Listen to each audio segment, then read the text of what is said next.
কুষ্টিয়ার নানা কর্মসূচির মাধ্যমে পালিত হলো বিশ্ব কুষ্ঠ দিবস। তো মর্যাদার পরিবেশ, কুষ্ঠ কলঙ্কের হবে শেষ, এই প্রতিপাদ্যকে সামনে রেখে আজ সকাল 11টায় জেলা সিভিল সার্জন কার্যালয় থেকে র্যালি বের হয়ে শহরস্থ এনএস রোড প্রদক্ষিণ করে। র্যালি শেষে কুষ্টিয়া সিভিল সার্জন কার্যালয়ের হলরুমে আলোচনা সভা অনুষ্ঠিত হয়।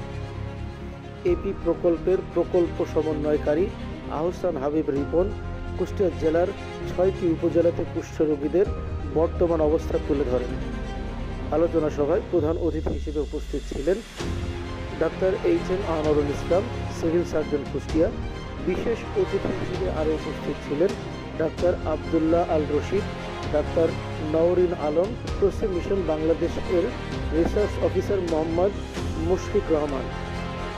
আলোচনা সভা শেষে কুষ্ঠ রোগীদের জন্য দিনব্যাপী স্ক্রিন ক্যাম্প অনুষ্ঠিত হয়। এছাড়াও বিভিন্ন বিদ্যালয়ের নবম ও দশম শ্রেণীর শিক্ষার্থীদের মাঝে কুষ্ঠ রোগ ও এর প্রতিকার সম্পর্কে রচনা প্রতিযোগিতা অনুষ্ঠিত হয়।